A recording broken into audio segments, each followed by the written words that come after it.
I lay in the bed next to someone I love. And we're in the middle of this intimate moment, but it doesn't actually feel so good. And instead of speaking up, I stay quiet, not wanting to ruin the moment. I see some people nodding. What I realize now, by me holding back, I turned into a pleaser. And I thought that would make me more likable. Maybe it did, but it did turn me into a leader. Because leaders don't please. And if I cannot speak up in an intimate moment with someone that I love, then how can I expect myself to speak up as a leader in the lives that matter? Okay.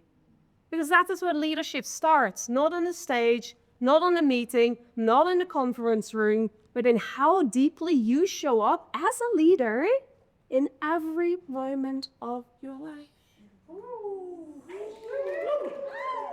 I feel some leaders in here.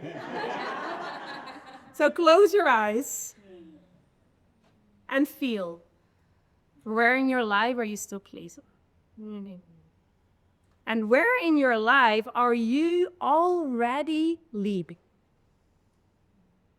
Open your hands.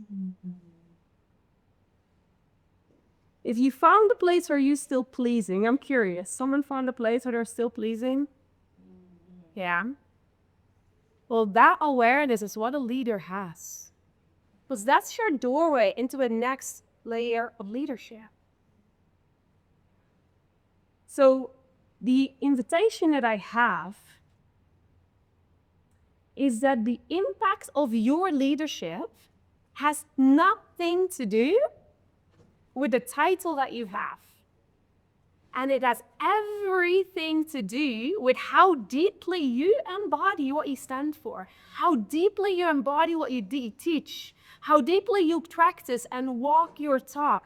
Because that's what people can feel. That's what's being transmitted. That's what makes it actually real. For people to really trust your leadership and to actually take inspired action, they need to feel that connection with you. And that connection doesn't happen anymore to pretty PowerPoints. We're past that age. We're now in a space and a time where information is everywhere, to ChatGPT, AI, Google. You can Google information everywhere. People don't want more information. They crave this transformation, this inspiration. And for that, they need to feel safe in your energy. My name's Arja Hendrikx. And you may have seen me speaking on international stages about consciousness, about intimacy, and about embodiment.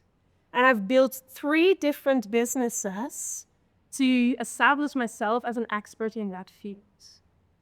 And through moving more into my body and going out of my mind and guiding people through body-based practices, I discovered people don't just want to sit anymore and take notes. They want to be moved. They want to feel it. They want to have things land in their body so deeply. So I'd love to see here, who of yourself consider themselves a leader? Raise your hand. Wow. Yeah? Who of yourself considers that you're still learning?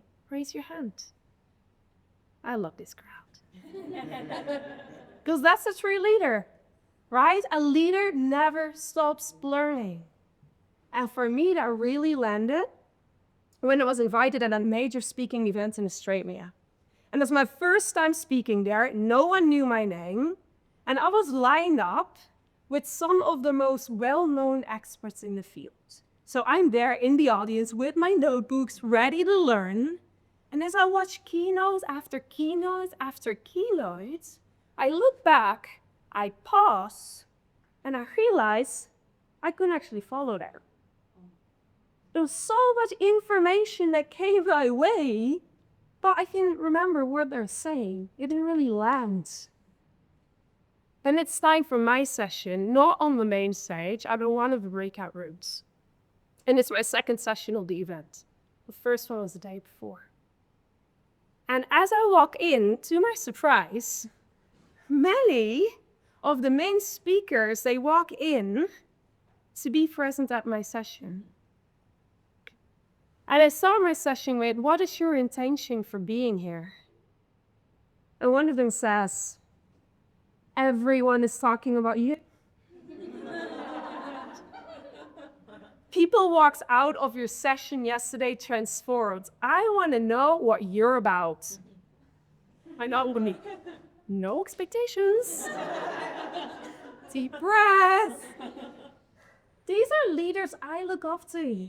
They run multi-million-dollar businesses, and they're here in a small breakout room in my session, ready to feel something different.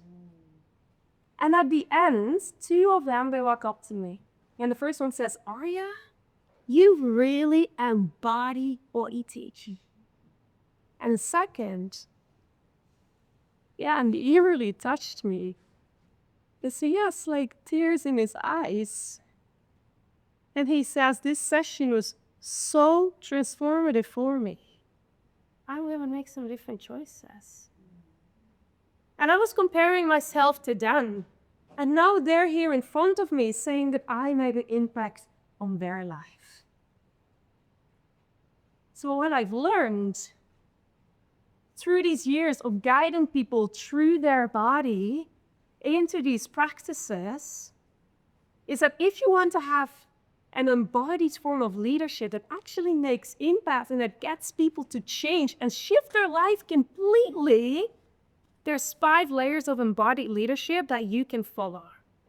I'm going to name all 5. So maybe you want to write it down. First one. This is where most leaders speak and operate from. And it's the level of the mind. And this is where we give information. Yeah? If you want to take it deeper than most leaders in the world, this is where we hit the visible.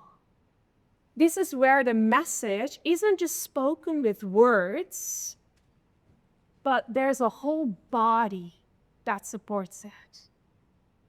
This is where you speak with your body, not just your hands, but it's like your voice comes from the pelvis. This is where it doesn't only land in here, in this body, but it also lands in the bodies there. The third level is where you start to play with energy. And I learned this a lot when I went into the tantric path, where I learned how to master energy inside of me, move it, and really use it as different states of consciousness to enter and transmit from that place. And as a leader, if you use that, you'll notice that there's, between the words that you share, there is this frequency, this damage. And it's often that what actually forces people to change. There's a 4th layer. And this is what I just actually felt when I remembered this moment that this leader came up to me with tears in his eyes. How it made me emotional was by sharing about it again. And this is when that layer is such the emotional level. So where your words and your presence and your body and your energy really moves a human's heart. And I recently been listening to Trade-offs of Joey Dispenza, and the number one thing that he says, but if you want to transform it on the brain, he's like, you need to bring the emotionality to it, because that is where the transformation actually happens. So if you use that as a leader to really be able to touch people in their emotions, this is when something starts to shift. And then the 5th layer, most leaders don't speak about this, but I have heard it here, so it seems like we have a common understanding of this one. But this is for all of you that have the feeling that there's something more to life. That there's something greater that is holding all of this together. And for me, this is what I feel that Spirit speaks through me. When I can let go of anything that I had planned to give or to train or to support, and let Spirit flow through me, that then a deeper field of magic opens that I could have never planned for with my mind.